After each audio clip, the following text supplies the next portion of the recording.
Welcome and thank you for tuning in to SM Enlightenment Radio or watching on SM Enlightenment TV. I'm Ayana. And I'm Jenny. And we are two healthy chicks providing simple life hacks on this journey to healthy living. This is our last episode of the season. So excited. Can't believe it. I know. Well, before we even jump into that, Jenny, what's in your mug?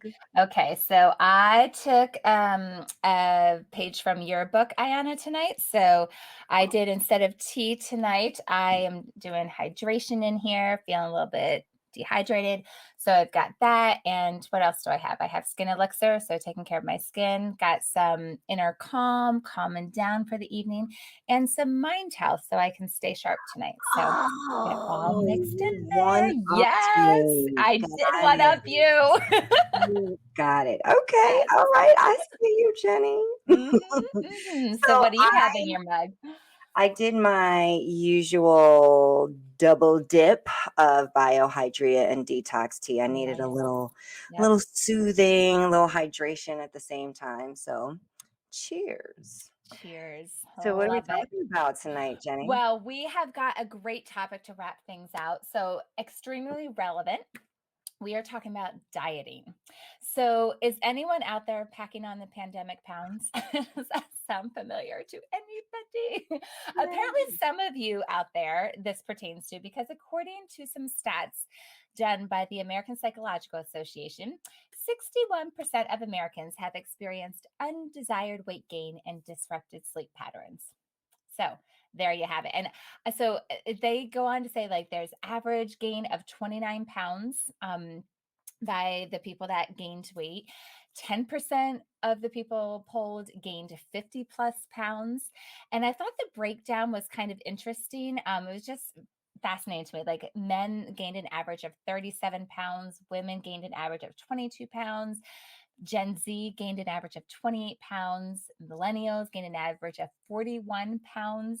Gen Xers gained an average of 21 pounds. Boomers coming in lowest at average of 16 pounds. And this one I thought was fascinating. They said parents, they segmented out parents and they gained an average of 36 pounds. So I know.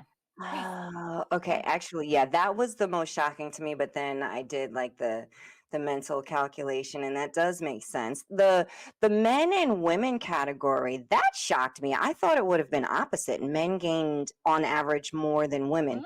Parents make sense to me because typically parents are chasing behind their children, dropping off at dance and soccer and basketball and this, that, and the third, and we're all in the house together. Sitting. And the stress eating. Come on now. Like, I don't really in my space. What am I going to do? I'm just going to eat. It's like that. Oh my goodness. I think it's a coffee commercial. I won't say the brand, but anyway, it's a coffee commercial where she's like pouring the coffee and trying to hide her son's face at the same time. And these are like the woes of parents, right? So why wouldn't we be reaching for the bonbons? And I can relate. I can absolutely relate. So crazy. So we are going to have an awesome conversation tonight, and it's going to get even better because we have a special guest joining us tonight. I am so excited. She is going to add so much to this conversation. So I am so excited to introduce to you Amy Charland.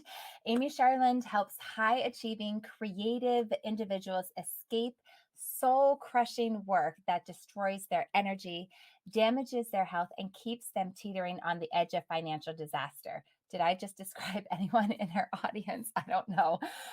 But it's really cool because by working with Amy, clients stop feeling trapped by their need for a paycheck and just really start enjoying the freedom that comes from doing work that lights up their life and their bank account too at the same time. So it's pretty nice to be able to earn money while you're actually enjoying what you're doing. So as the founder of Lights On Again Coaching, Amy brings over 15 years of professional wellness coaching experience in the corporate world. She is a nationally board certified health and wellness coach, through the National Board of Medical Examiners, which is NBME. She has spent years studying how to harness the power of habits to help people achieve the success they crave. As a result, her clients make the money they want doing what they love faster than they believe is possible. So, welcome, Amy. Oh, hello. It's so great to be here. Thank you for having Hi, me. Amy. Absolutely. We are so glad you are here. This is going to be such an interesting, amazing conversation. We are just going to put it all out on the table tonight, and I think our listeners are really going to be able to relate to what we have to share and just what our experiences are. And I don't know, what are your first thoughts, just reaction to the stats that we were sharing? Frankly, they didn't surprise me. No. I think, in our culture, we are all teetering on the edge of, like my bio says, on the edge of everything, on Mm, the edge of financial disaster, on the edge of everything falling apart, on the edge of our weight skyrocketing out of control. We are just on the edge, living on the edge. And I'll be honest, it's because we're not willing to take the steps now mm, that are going to set us up for the future, because it's mm. so much more comfortable just to stay where we are at than to Yeah. take those steps, those uncomfortable steps. So when we don't take those uncomfortable steps, then the result can be very devastating. And I'm speaking from experience Mhm. here. I'm not pointing any fingers. I am speaking from experience, Yeah. because that has been my life, and it's taken me nearly 50 years to figure that out. So here I am. Wow. Well, you're going to fit right into this conversation because that's what we've been doing all season is speaking from experience. So Hmm. welcome to the club. Yes. Thank you. Thank you. So it's interesting. So let's just start with the whole dieting thing. I mean, this, I know we all have our own stories, and I'm sure everyone listening has their own story. I mean, it's just the whole, honestly, now the word diet just makes me cringe. It just makes me want to like crawl under a rock. But until that point, like that's what I was doing. Just all the fad diets. I don't know about you ladies, but I mean, okay. So like the things that, I mean, what are the ones? I remember the grapefruit diet in high school. Did anyone else do the grapefruit diet? Now you got to fill me in on that one. I'm so curious now. Never heard of it in my life. I remember, like that was literally high school. I think it was just like Amy, you were nodding your head, so maybe you remember. It was just like eating just grapefruit is I think all we ate, right? I think it was Yeah, it was crazy. just grapefruit. Yeah, it's like, now where's the science behind that one? I want to know Right? who came up with that and said, "Ooh, this is a great idea. Let's all eat grapefruit." Yeah. One thing. Wow. And it's funny because I remember hearing on the radio a long time ago, discussing this. And they were like, if everyone ate just one thing, like Snickers, if you only ate Snickers all the time, you would lose weight. Like, does Mhm. that make you healthy? Is Snickers a good choice? Like, just because grapefruit is good for you, it's a fruit. But if that's all you eat, like, not Yeah, I so really thought there was going to be like something exciting behind that, but it is Oh, exactly no, what it sounds no, like. no. It was the grapefruit diet. And there was some peanut butter thing. I think it was a separate thing, like some peanut butter thing I did. And like, I remember I did my own thing where I love saltine crackers. So all I did was I just ate saltine crackers. Like, Shit. ironic, like now that I am gluten free, like I just can picture what that was doing to my body at the time, but I had no idea, no clue. But The things we you know, do when we're younger, right? exactly wanted to fit into my dress for prom. So, all I ate was saltines. I think these are the things teenagers do, right? Wow. Oh, Yeah. absolutely. And the rice cakes. Rice I did cakes. hear of that. Yeah. The rice cakes. Yeah. Yeah. What are some other crazy ones? Like, Well, I mm, can tell you, I mean, nothing when I was in high school, but actually recently, so I can't even shake my head at you because I was a grown adult and supposed to know better. But I actually tried the keto diet. Oh. And okay, so there are so many things that I can say about the keto diet. I actually did it for, I want to say it was like 3 or 4 months. And that was the first diet that I had ever tried in my life. I was never a fan of the concept. Like, I just love food entirely too much to restrict myself. So when I heard that there was something out there where you can have meat and cheese, I'm like, well, talk to me more. So I knew a couple of other people that had tried it before me, and they were like, "Yeah, it works. I lost this, I lost that." So I'm like, "All right, let me give it a shot." So like I said, you could have all the cheese in the world. I literally remember my most Oh, favorite, yeah, my most favorite recipe was tuna fish sandwiches, and the bread was literally Havarti cheese. So you would just bake it and fold it in a cheese pocket. oh my gosh. Tuna and cheese. It was delicious. Oh, I Who knows what was going on inside? Who oh knows? man. But that was Mm-mm. my most favorite recipe. And I just had plenty of meat. I tried to be sensible about it, and stay away from like the higher sodium meats because it just didn't seem right. You couldn't like get your rings off your fingers. You can't see your Oh ankles, things like gosh. that. So I stayed away from Minor it. things. But then, when I would have meats that were higher in sodium, I didn't feel bad about it because I was like, it's part of the diet. Meat, cheese, you're good. But I think with keto, I don't really think, even though many people talk about a lifestyle, I don't think that was ever meant to be like a Mm, lifestyle change. I think that it right. served its purpose as far as wanting to drop pounds because I was going on vacation, and I did exactly that. But thankfully, I just stopped. And when I stopped, of course, I gained every single pound back, every See? single one. So I'm Yeah, like, okay, that's the well, thing. that doesn't seem right. So I'm just not, I tried it. I was going to do it a second time. I started a little bit and then I just stopped. I was like, I'm not doing this foolishness. This is ridiculous. This is why I don't diet in the first place. But, it's just like you were saying, grapefruits, and I don't want to monopolize the conversation. It's just, I feel so strongly about the keto diet because there's Yeah. so much misinformation out there. And it's like, if you think about just stop and think about it, eating meat and cheese like that. And of course, I'm simplifying it. There's way more to it. But for a long extended amount of time, you are doing such a disservice to your body. Like, the health implications, yeah, you may be losing weight, you're on your way to a heart attack, but you're Yeah, going to lose minor the details. pounds. Right. Yeah, so that was my And one and only experience with a and quote that's unquote the keto. yeah, that's the thing I feel like dieting, like that's what it's focused on. Like, and I think that's one of the things with diet, like you're focused on the pounds, you're not focused on your health. Yeah, Mm. yeah, exactly, and it's literally, that's the point, is how much can I lose, how much can I Mm-hmm. lose? But Yeah. you know So we'll talk. Amy, share what are your experiences in this? Oh my goodness. Well, I have to share that growing up, I was always the heaviest kid in class. I mean, Mhm. heavy. And in high school, I was 300 pounds. So I wasn't dieting. Wow. But I'll tell you what happened. It was probably, those years when you're just trying to figure out who you are, and, around Mhm. 12, 13, everything's changing. Mhm. And I have this experience where I was told that I was too heavy. And at that point, I was a few pounds overweight and I was too heavy. And I was told by the doctors, my mom actually was told by the doctors, oh, you gotta, it was me and my sister, we are both on the heavier side. You gotta go through this weight loss program for kids. I won't tell you Mm. where it was, very famous healthcare institution.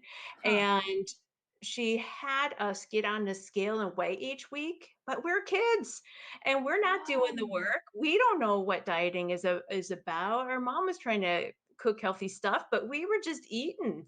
Mhm. And we would get on that scale and play little games. And and what happened is we were pitted against each other.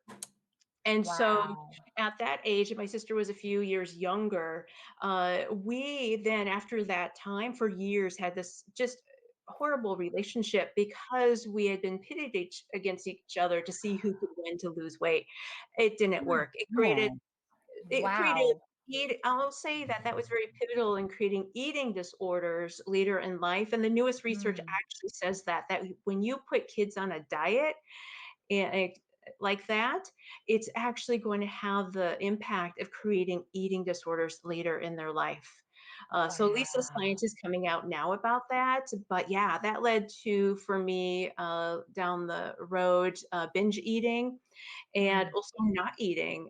So getting close to anorexia. But because I've been 300 pounds and lost all the wow. weight, I was never classified as anorexic behavior because the doctor just said, "Oh, good for you for losing weight."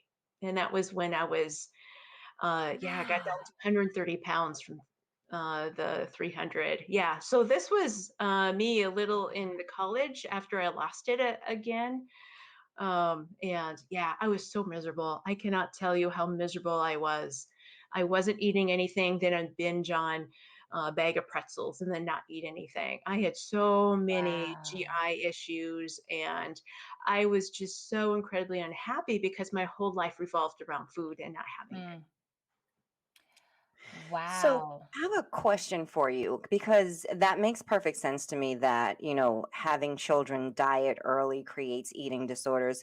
Is it related to like this unhealthy focus on food specifically? And then as they get older, it becomes like this obsession almost that develops into eating disorders.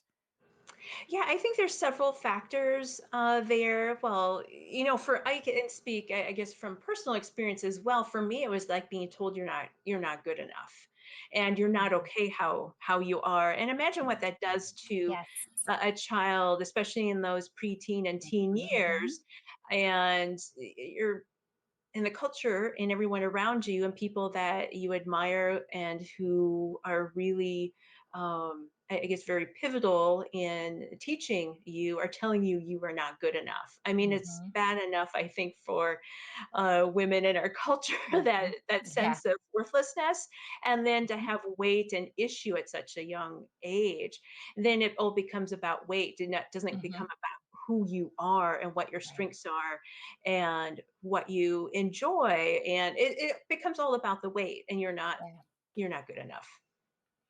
I agree. I think that's really interesting, the messaging and the signals that are given, and that is something I have actually been very in tune to and very attentive of because of experiencing that growing up. And I won't say necessarily because of my environment. It's just I don't know why, but that's the way I felt, and I was bigger and I was heavier than most people around me, and so like I had this fixation on I need to do this myself. Like I'll just not eat, or I'll just pick one thing to eat, or I'll read 17 magazine and or every other magazine and information out there. I'm like, oh, what are they doing? What's the latest thing? And I think that's why I have tried to be very conscientious about focusing on health in our family and healthy eating and never having it as like oh wait, and it doesn't mean the kids aren't going to go through that. It's a part of growing up, and it's the process. But I think you're right. Just like how we focus on food, and do we focus on it and be grateful for it, and it fuels our bodies versus oh look what it's doing to me, and making food the enemy. So true. Yeah, absolutely.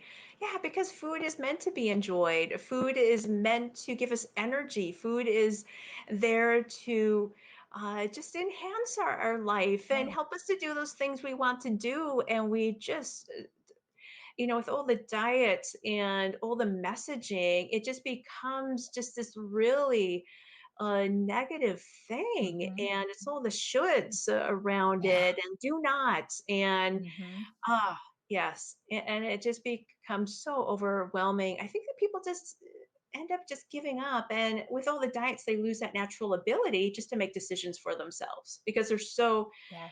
used to the diets telling them what to do. And I run Hmm. across people like that all the time that are so uncomfortable just trying to figure out their own diet plan. I hate to use that word or healthy living plan. Let's use Yeah. that because they've been on so many diets. They're like, well, I Yes. should do this. I'm like, well, let's take a look at what you want to do and Right. let's design a plan that's going to be sustainable for you. And I think that's the key because, yeah, I call it the diet mentality. Just really, Hmm. wreaks havoc, and it just causes so many issues, just emotionally and mentally, and I think spiritually as well. Yeah. I think it's the same concept, and Jenny, you probably can relate to this because, just being in education, we come across this quite often, but it sounds like the same concept of the child who is constantly told, "Oh, you're not going to be anything, you're Mm, never going to amount to anything." Like it just creates this mental image, self-image, and children are so, moldable, like what they hear constantly, and that's not just children, I think that's adults also. Like if this is something that you are mhm. constantly hearing and what you're surrounded by, then yeah, it's going to create an issue. And hopefully, when it comes to children, you get to adults that care about you in the school system that are going to try to turn those images, those negative statements, turn that around so that they can actually gain control. But it sounds like the same concept. Like I see it regularly Yeah. in schools, Mhm. and it's unfortunate. Yeah. Yeah, no, I agree. And I think just having that psychological piece is really, really key. And also just you hit on just what is good for you personally and what you can sustain, because you're right. The whole thing with diets then is like, okay, this is for a time, but that's not sustainable. It's not something you can do long term, because too many times it's taking out major food groups, or it's not something that's truly healthy for the body. And so we are definitely going to come back. We have so much more to talk about with all of this. And so we are going to pick it up right there when we come back. Thank you for listening to us on Two Healthy Chicks on SM Enlightenment Radio or watching on SM Enlightenment TV. And we will be right back after this break.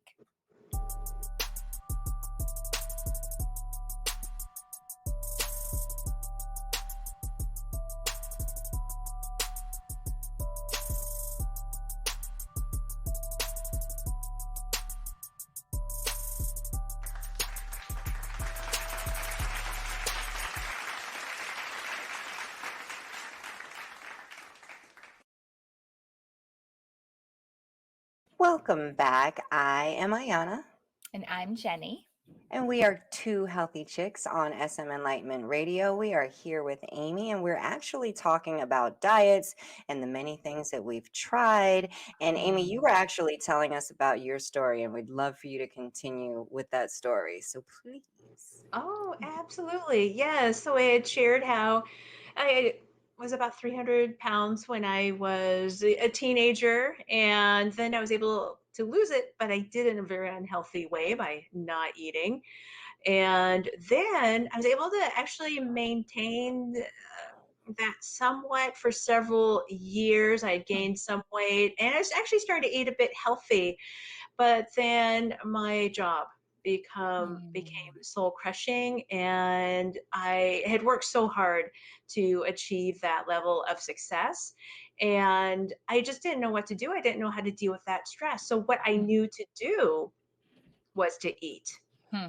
And so I ate, and I ate, and I ate half gallons of ice cream, and I would skip meals and then eat everything at night because I couldn't eat at work because I was so stressed. And Hmm. it led to me getting up to 400 pounds. Wow. And yeah, so this is actually even maybe a few pounds down, because this is after I'd gotten laid off, which was the best thing that actually happened to me because I was so miserable. I was 400 pounds and depressed and on Prozac, and my blood pressure was going through the roof. I really literally thought I am not going to live to see 40. Wow. I really, I was, but I didn't know what to do. I was absolutely so incredibly unhappy and miserable. So that layoff was the best thing that could have happened, because then I found coaching, and then that's when I started to explore career coaching and wellness coaching. And I think the universe spoke to me and said, Mm. "You need to be doing this wellness coaching stuff." And I'll be Wow. honest, I was literally hired at a little under 400 pounds, because when I started coaching, it was on the phone. And I Wow. had the ability to connect with people and Mm. understand their pain and to coach them through it because I had been there. I mean, I've been there a lot. And Mhm. through that experience, I was able to learn all the good, healthy habits. Mm, And that's what helped me to lose the weight. And I'll be honest with you, I'm still working on it because I'm yeah, still trying to undo yeah. years of really bad Mhm, training from every diet, from every well meaning person, from every well mhm, meaning doctor and medical professional. mhm, And it's taken me a long time because I did it on my own. I don't recommend that for everyone. I think it's really mhm, important to get some help along the way, like a wellness coach or just simply a friend, someone that an ally of some type that really is going to support you on designing your own healthy mhm. plan instead of going on another diet. So Yeah. thank you for allowing me to share that because it's Thank really you. anorexia and binge eating are really the same coin, just opposite sides. And I was absolutely miserable on both of them. I was absolutely miserable at 130, and I was absolutely miserable at 400. I wasn't happy at either ends of that spectrum. I'm Right. happy. Right. I'm happy on the kind of the lower end of that spectrum. That's sustainable, right? Right. Sustainable, I think, is so key. And I think you saying that is really fascinating and really good for all of us to hear that because so many people will just see someone who's thin and you just think, oh, you have it all together. Life is so fabulous. And having no idea that you can be just as miserable in that state. And it takes just as much energy to be like that as it does to be severely overweight and still like it's still a mental battle, right? Absolutely. And you're still thinking about the same thing, just thinking Yeah, about it differently. true. And when I was near it, had the anorexic behavior, I was thinking about food all the time. I was just thinking about how I wasn't going to eat it. And when Hmm. I was 400 pounds, I was thinking about food all the time and going, what can I have next? Yeah. Yeah. So it was all about food. And just imagine your whole life being all about food. I it just and I just have to say it just kept me from so many opportunities because my focus was so much on food for most of my life. I mean, it's really incredibly sad. And I come across so many people that their entire life has been so devoted to trying to lose weight or feeling bad when they're overweight. And it's just so much of our energy is spent on that that could be spent on things that just light us up, that make us happy, that really enrich our lives. So I think Yeah. it's just it's something that I think keeps us all from really achieving uh, the best version of ourselves. And I'm not talking about the weight itself, I'm talking about the whole process around that, the thinking of the food and the focus on the Yeah, just food. the whole concept of it. I mean, I agree. When something like that becomes consuming and it's almost an obsession, like Mhm. no obsession is healthy. Yeah. So when you're constantly thinking about your quote unquote diet and what you're eating, if that's all that your thoughts are consumed with, that will never be, whether or not you are actually healthy emotionally, I can't imagine Mhm. that that's a healthy state. Mm-mm. Yeah, and I think that that highlights another huge reason. It's not just the food groups that you're missing on a diet, but it's just the Life. whole mental, yeah, the whole life, the whole mental focus of that's what you're focusing on as opposed to living life by incorporating these healthy habits that are just a part of your life and it's just what you do, an extension of who you are and what you do, as opposed to you're not focusing on that because when something becomes a habit, you're not thinking about it. So it's just what you do. And so that's a really fascinating distinction between the two. Mm. Really interesting. And Yeah. ironically, that's go ahead. I'm sorry, Amy. Oh, no, go ahead. I was just gonna say, ironically, that's the book that we just finished reading in our book club. Like, I think Jenny, were touching on this in our last segment, but Mhm. focusing on small habits. Yeah. Yeah.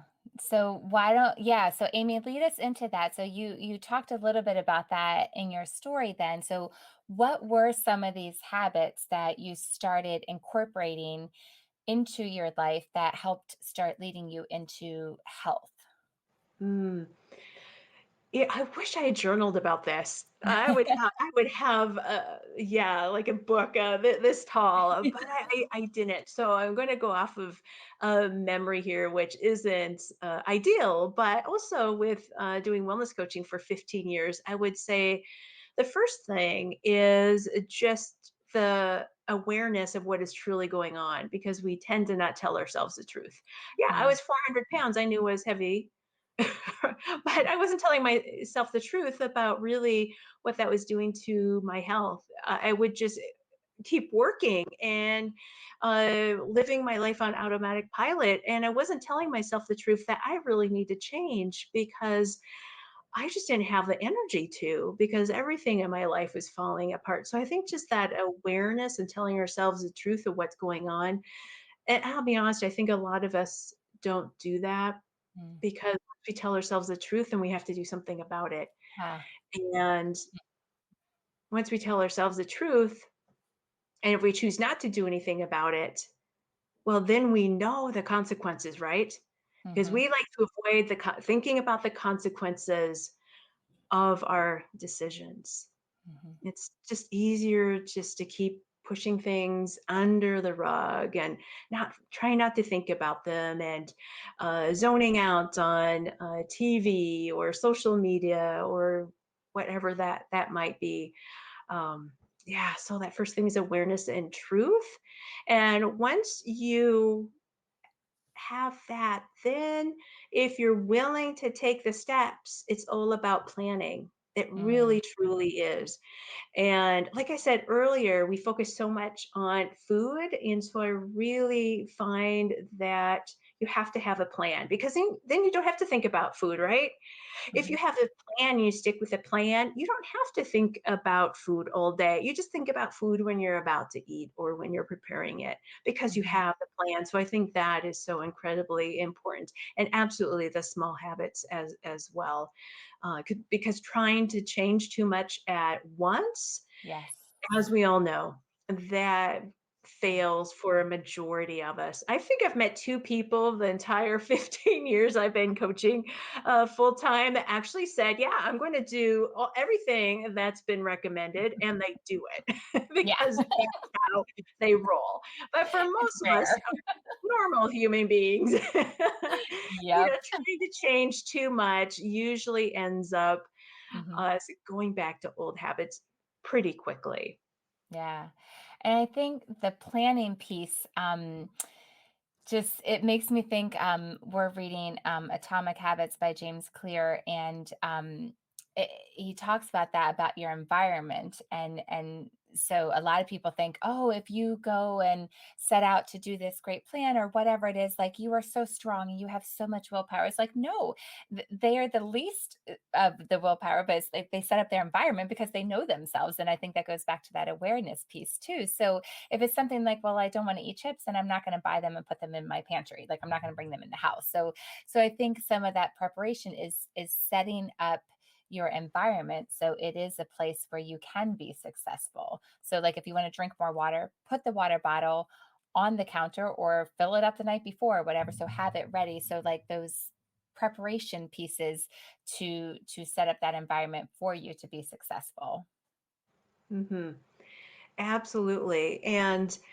I and along those lines, talking about habits, BJ Fogg has written a book. I think he's out of Stanford and has done a lot of research around this idea of tiny habits. Mm, And I love tiny habits because we are so busy in our everyday lives. And you would think that just going for a 15-minute walk, anyone could fit that in, right? But it is so hard. Actually, I went through a training program.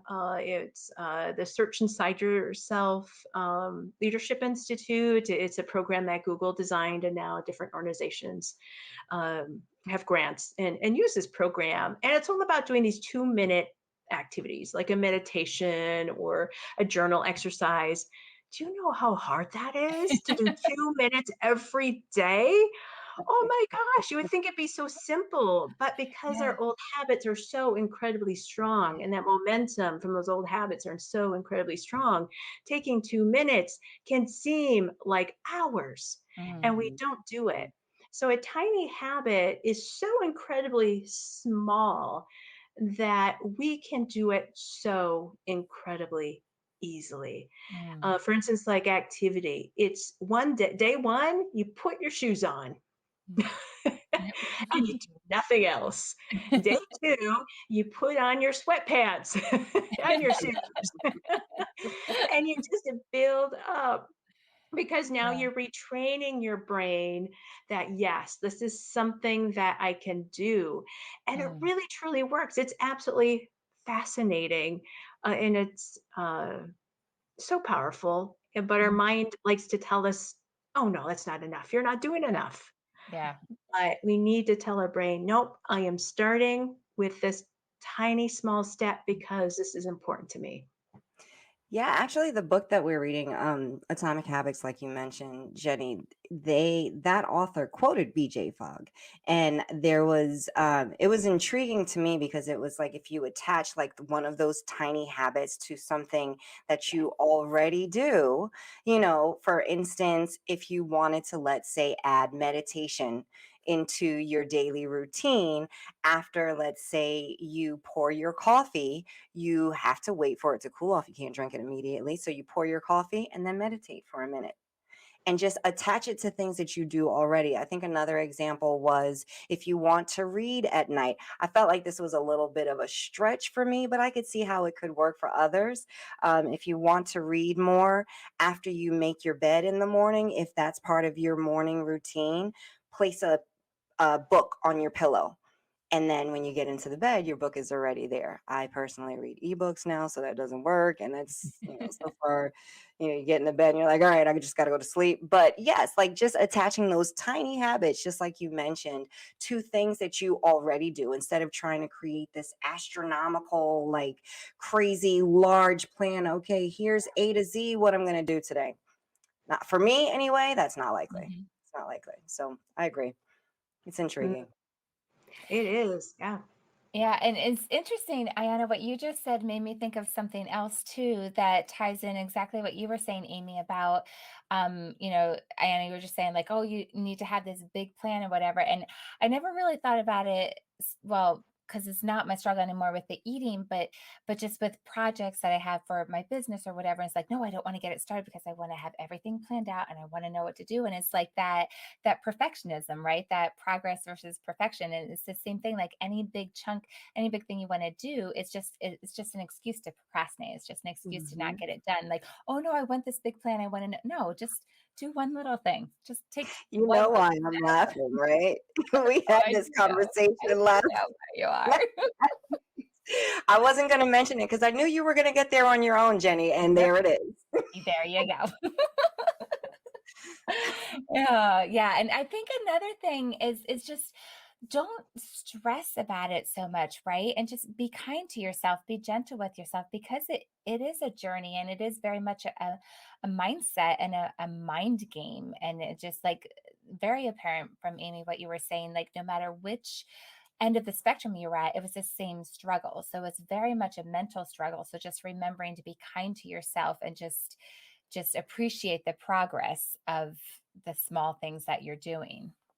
Yeah, Mm. that's so ironic because, that's my background right now. I try to switch up my Zoom background once a month. So for work and in my business, I have like, spring, it's a blue background with flowers and it says, be kind to your mind. And I look at it every day and I'm so glad that I chose it. Like I didn't choose it for this purpose, but it's so beneficial to me personally throughout the day because looking at my reflection, I'm like, Ayana, take it easy. Mm, Just relax. Just yeah. relax. So yeah, that is huge. Just being kind to yourself. And it sounds so cheesy sometimes, but it's so vital. It's so vital. Yeah. Mm, Yeah. absolutely. And to take off of that, I hear often people will come to me saying, oh, I feel so unmotivated, or I'm just lazy. They call themselves lazy. And I really try to explain to them that you're not lazy, you're not unmotivated. You just have habits that aren't serving you right now. You've just trained your brain to automatically, in the background, we're not even conscious of them any longer, these habits that are running our life. So it's not you, and so stop blaming yourself. It's just your brain and how it's designed. And it's beautifully designed, because imagine if all our habits, we had to think through everything. Like every time we Ugh, got in a car, we had to think about how to start driving. I'd be in I trouble. mean, habits are amazing. And so we really just need to harness habits. Yeah. But it's hard. It's hard to start changing them because our brain loves habits, because habits make life easy. Mm, And so they're absolutely. very hard to change. But once we change them, then that new habit is Mhm. easy, because we've literally built a new neural pathway in our brain. It's fascinating. I love to geek out Love on it. habits and the neuroscience. It's just absolutely fascinating. And yes, so it just yeah, folks, it just don't beat yourself up. It's just Absolutely. yeah, look at the truth and go, here's the truth. And I did the best I could knowing what I knew. And now I Mhm. know better. And now I can move forward and start with a tiny habit. I love it. Oh my goodness, this has been such an amazing conversation. I love it. From Definitely. all the craziness of all the things that we've done and come around to just creating what is really truly sustainable is creating those healthy habits and making small changes, not beating yourself up, and things that will last and will serve you and your health. So thank you, Amy, so much for being here today. So please tell us, how can people get in touch with you? How can they know more about if they want to work with you, and find out more about what you offer, because you offer so much. And so please share with everyone how they can get in touch with you. Oh, absolutely. Well, folks are welcome to email me directly at Amy at lightsonagaincoaching.com. That's Amy at lightsonagaincoaching.com. Or if you just want to like check me out before sending me an email, you can find me on Facebook. Also, you can find me Lights On Again Coaching, or at Coach Amy Charland on Facebook. I'm also on LinkedIn and recently got on Instagram. Yes, I am on the Instagram bandwagon. Woo! Yay. And if there is anyone out there who's like, oh my gosh, I'm in a soul crushing job and I'm burnt out and I'm stressed out and I can't take it anymore, you can actually go to escapecorporatehell.com and just sign up for a free session with me. I love it. That's Wow. amazing. You are an amazing human being, Amy. Thank you so much for being willing to come on and share your heart with us, share your truth with us, share your life with us. And I know it has been beneficial to us. I know it has been beneficial to our listeners. So thank you so much for being here. Oh, and thank Thank you so much you. for having me. It's just been delightful. I had a great time. Thank you. Thank Thank you. you. Ah, That wow. was such a good conversation. Honestly, I'm just intrigued by the name of the website, escapecorporatehell.com. Like, I mean, it's That's like a whole nother half of segment. Like, America should be signing up for that freebie. yes, we need to have Amy back, and that'll be a whole nother conversation on that side of it. Like, there's Whole so nother much more to go. 2 25-minute no, segments a is not whole enough other, time. yeah, a whole other side of healthy living, like Yes. how to not be stressed out. Yeah, Mm, yes. agreed. Yes. Ah, so awesome. So let's continue the conversation in our Facebook group, because the podcast is never enough time to be able to finish the conversation. And so we want to hear from you. You heard our stories, you heard our conversation with Amy. So let's hear from you. So go ahead to our VIP Facebook group, which is Two Healthy Chicks. So it's the number two, and come join the conversation there, and join us, to talk about what are the crazy fad diets you've done, and what are the healthy living tips and tricks that you have to share with us that are working for you. So definitely come join the conversation there with us. Yep, you will see the post in our group. So come, just like Jenny said, come join us. I mean, we are building this community of people who just want to discover little tips and tricks, healthy habits, little by little. Anything that we can add to our lives is just anything is better than nothing, right? Yes, absolutely. Thank And God. Yes, our APOD, our last APOD for our first season.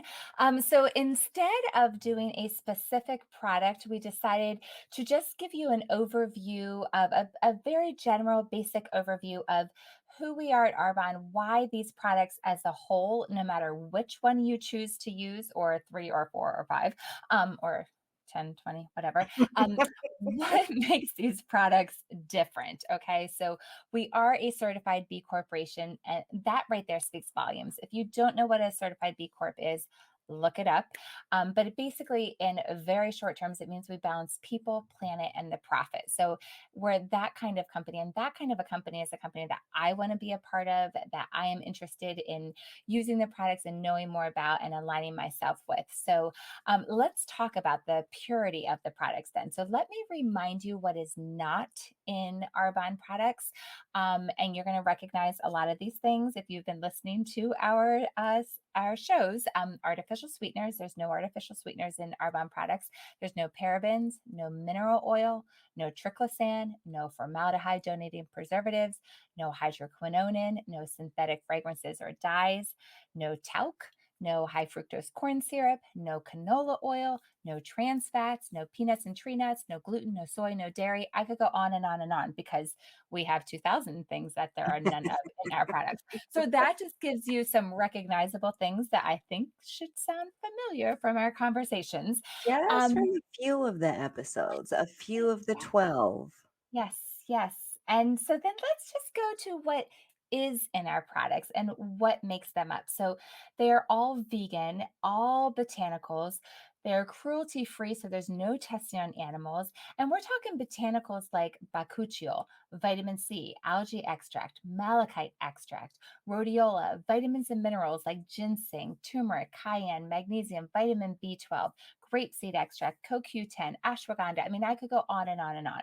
So that just gives you a little representation of what kind of products we are talking about. So I just encourage you to reach out to us. You can get in touch with us in our Facebook group, like I mentioned, and find out more about these products and how you can get a hold of them and start experiencing the difference that they can make in your life. Yeah, I'm with you 100%. And actually, I know bakuchiol is just probably something that a lot of people don't hear a lot about. Although we are finding it more and more in the media now, but Yeah. we've been using it for a while. I just that Mhm, one right there mhm. is groundbreaking. I mean, it's groundbreaking to everyone. I was going to say to me, but that is the plant-based alternative to Yeah. retinol. So just to Yep. give a little tidbit there, but it's Love it. in our skincare that Jenny and I use day and night. Mhm, So if you have sensitivity to retinol, read up on bakuchiol. It's not mhm. just in Arbonne. You can find it in a Good Housekeeping article also Yes. that we will Yes. post on Facebook. Yes. So, random fact. I'll go first this time, All Jenny. right. All right. Okay. So, ironically, I thought of this random fact before we actually decided what we were going to do with this episode. And it's so Mhm. fitting. I mean, the way God works, right?